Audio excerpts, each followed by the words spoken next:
बिस्मिल्लाहिर्रहमानिर्रहीम। तो आइनी तरमीम जो कुछ अर्सा पहले भी जो है वो टेबल आने जा रही थी, उसके लिए कौमी असम्बली का इजलास जो है वो भी बुला लिया गया था। लेकिन मौलाना साहब जो है इन वक्त पे जो है वो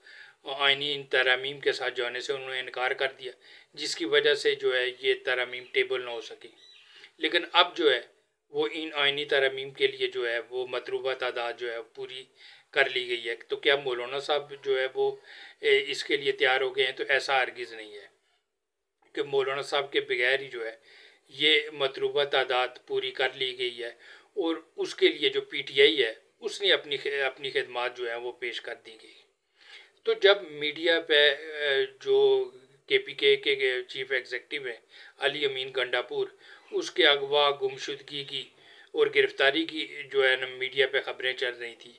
तो एन उस वक्त जो है ये जो तरमीम जो लाने वाले हैं, वैसे तो हुकूमत पेश करेगी, लेकिन असल में जिन्होंने ये तरमीम तजवीज़ की हैं, जिस तरह अगर कोई मेंबर असेंबली जो है वो इलेक्शन में जब खड़ा होता है तो उसके लिए ज़रूरी होता है कि उसी हल्के से एक तजवीज़ कुनुंदा और एक तायद कुनुंदा चाहिए जो उसी हल्के का वोटर हो। तो इन आइनी तरमीम को जिन्होंने तजवीज़ किया है उनके डायलाग हो रहे थे अली अमीन गंडापुर के साथ। और फिर जो है वो पीटीआई के जो चेयरमैन है बैरिस्टर गौर साहब, वो भी वहाँ जो है वो पहुँच गए केपीके हाउस। तो अब मैं ये तो वसूब से नहीं कह सकता कि उस केपीके हाउस के अंदर ही ये हो रहे थे या किसी नज़दीक किसी सेफ हाउस में, लेकिन पीटीआई और इन आइनी तरमीम के जो तजवीज़ कुनंदा है उनके दरमियान डायलाग जो है उस वक्त शुरू हो चुके थे, जब मीडिया पे जो अली अमीन गंडापुर की अगवा और उनके गिरफ्तारी की खबरें जो है वो मीडिया पे चल रही थी। और बिलाखिर जो है वो पीटीआई ने अपनी खिदमात पेश कर दी और ये आइनी तरमीम के जो तजवीज़ कुंदा है उन्होंने भी बता दिया कि फ़लाँ फ़लाँ सेनेटर और मेंबर असेंबली जब हम टेबल करेंगे आइनी तरमीम को, इनको आप जो है फ्री करेंगे। क्योंकि ये तो अब मीडिया में भी आ चुका है कि जो पीटीआई ने अपने सेनेटर और मेंबर असेंबली हैं उनको कई सेफ हाउसेज में जो है ना पहुँचा दिया गया, ताकि ये जो 63 है जो है उसकी वो ख़त्म होने के बाद, उसको रिवर्स आने के बाद जो है, क्योंकि वो जो है वो आर्स रेटिंग जो है ताकि ना कर सके। तो अब जो है ये जो पीटीआई और जो आइनी तरमीम के जो तजवीज़ कुंदा है उनके दरमियान ये बात इस बात पे जो है वो तय हो चुकी है कि अब जब ये टेबल होगी आइनी तरमीम तो उनको बता दिया गया कि फ़लाँ फ़लाँ मेंबर असेंबली और मेंबर जो सेनेट है इनको जो है वो फ्री किया जाए, ताकि वो आके आइनी तरमीम का जो है वो हिस्सा बन सके, उसे वोट कर सके। तो क्या उसके बाद ये डी सीट होंगे? तो डी सीट के लिए सिर्फ वोट देना ही जो है ना, कि देने पे ही डी सीट नहीं होता, बल्कि उसका एक और प्रोसेस है कि चेयरमैन जो है वो अपने मेंबर असेंबली हो या सेनेटर हो उसको शो का नोटिस करता है। फिर उससे जब वो जवाब तलब करता है तो उसके जवाब से अगर वो मुतमिन नहीं होता चेयरमैन, तो फिर जो है वो चेयरमैन जो है वो इलेक्शन कमीशन को लिखता है कि मेरा फलां सेनेटर या मेंबर असेंबली जो है इसने पार्टी लाइन से वायलेशन किया, इसलिए इसको डी सीट किया जाए। तो क्या मालूम ये डी सीट ही जो है ना हो, और अगर वो भी गए तो इनको ये ज़मानत दे दी गई है कि इनको किसी दूसरे कोटे से जो है दोबारा मेंबर असेंबली या सेनेट जो है वो बना दिया जाएगा। तो अब उसी मीटिंग में ये भी तय पाया कि खान साहब के साथ जो मुलाकात का जो सिलसिला है इसको भी बंद किया जाए, कहीं ऐसा ना हो कि इस रंग में कोई भंग डाल दे। तो अब खान साहब के लिए 18 तारीख तक मुलाकात पे पाबंदी लगा दी गई है और 18 तारीख के आगे 19-20 का जो हफ्ता एतवार है वो वैसे ही छुट्टी का दिन है, उस दिन मुलाकात पे वैसे ही पाबंदी है। तो अब ये 20-21 तारीख तक चली गई है और 21 तक ये आइनी तरमीम जो है ये आइन का जो है वो हिस्सा बनने जो है वो जा रही हैं। तो आइनी अदालत जो है वो बन जाने के बाद जो है वो मंसूर अली शाह जो है उनको चीफ जस्टिस जो है वो बना दिया जाएगा। लेकिन जब वो चीफ जस्टिस बनेंगे तो उन्हें पता चलेगा कि उनके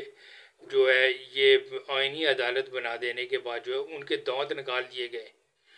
वो अब डंग मारने जो कोई नहीं रहेंगे। बेस बोल सकते हैं कि लेकिन डंग नहीं लगा सकेंगे, उनके दांत पहले ही निकाल दिए जा चुके होंगे इस आइनी कोर्ट बना देने के बाद। तो क्या मालूम कि जो मंसूर अली शाह हैं वो खुद ही रिज़ाइन करके चले जाएंगे कि ऐसी कमज़ोर चीफ जस्टिस जो है ओहदे पे जो है मैं बैठना ही पसंद नहीं करता। लेकिन जो आइनी अदालत है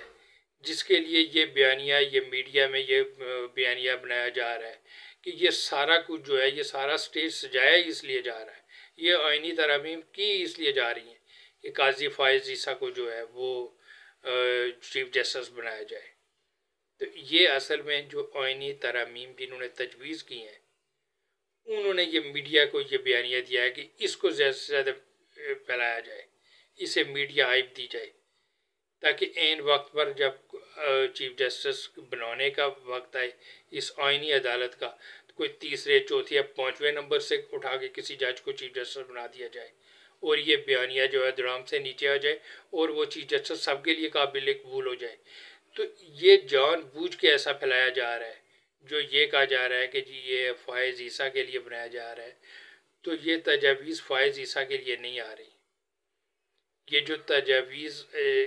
जो जो आइनी तरमीम के जो तजवीज़ कुनंदा है वो अपना उनको उसका उसमें वो मफाद देख रहे हैं कि फ्यूचर में उनके लिए जो है वो इसमें क्या फ़ायदा। वो काजी फायज़ ईसा के लिए ये आइनी तरमीम जो है वो नहीं कर रहे। वो जैसे खान साहब ने कहा था ना कि ये दिखाते सज्जी है मारते खपी हैं, तो असल में यही हो रहा है, इनको दिखाया जा रहा है काजी फायज़ ईसा। हालांकि काजी फायज़ ईसा 25 को जो है वो रिटायर होने जा रहे हैं और आइनी अदालत का जो सरबराह बनेगा वो तीसरे चौथे या पाँचवें नंबर से उठाया जाएगा और चीफ जस्टिस जो है वो सीनियर मोस्ट को ही बना दिया जाएगा। लेकिन क्या है कि आइनी अदालत बन जाने के बाद जो है ये आइनी मामलात के केसेस उनके पास नहीं आएंगे